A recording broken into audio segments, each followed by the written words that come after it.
Assalomu alaykum. Hammaga xayrli kun.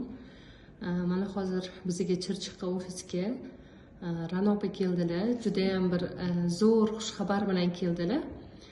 Ra'no opa, assalomu alaykum. O'zingiz bir gapirib bering, iltimos. Samarqand viloyatida mani bir bemorim bor edi. Nurobod tumanida 15 yil farzandi yo'q edi. Shu farzandli bo'ldi. 18-may kuni tug'di. O'g'ilchali bo'ldi.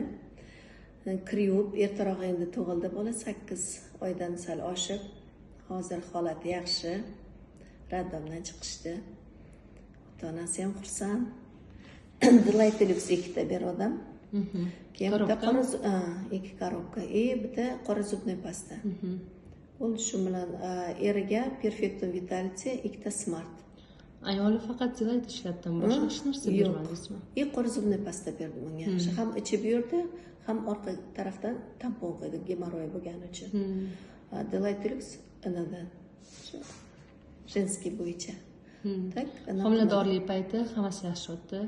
Yaxshi. Faqat kiriyogani uchun kiriyubda o'zi 4 donagina kiriyuvdim dedi. Shu kiriyub kровотечение boshlandi Sukida. Keyin Samarqand shahrida tug'di. 8-may kuni 20 kun saqlab turdi. Suv ketsa ham 30% suvi bor edi. Keyin shu bilan vaqti kelib og'riqlar boshlaganda tug'ildi bola. Hozir Muhammadjon ismini qo'yishdi.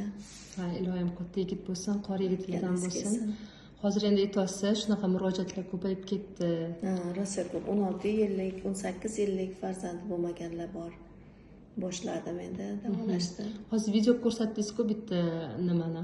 Bolanimi? Yo'q, bolani emas, haligi Feruza degan Delight Deluxe'dan shu anavlar ketyapti. Siydiklarni yig'adi. Ichidan qon, toshlar, mayda qumlar chiqyapti ekan. O'sha videorolik og'riqlar kuchli. Ko'kraklarida ayniqsa og'riqlar bor, qo'g'larida, meshnisi kelganda rosa kuchli og'riqlar bo'lar ekan. Hozir mana hali 18 kunigina bo'ldi. Meshnisi kelibdi, og'riq yo'q dedi, rahmat deb. 18 kunda hayzi kelgan, og'riqsiz, yaxshi bo'lgan. O'sha videoroliklarni tashlab berasiz? Tashlab beraman. Rahmat, iloyim juda ko'pchiliklarga sababchi bo'ling. Nasib. Hop, ezgulik yo'lda charchamang. Hammasiga shifosini bersin. Iloyim sog' bo'lsin odamlarimiz.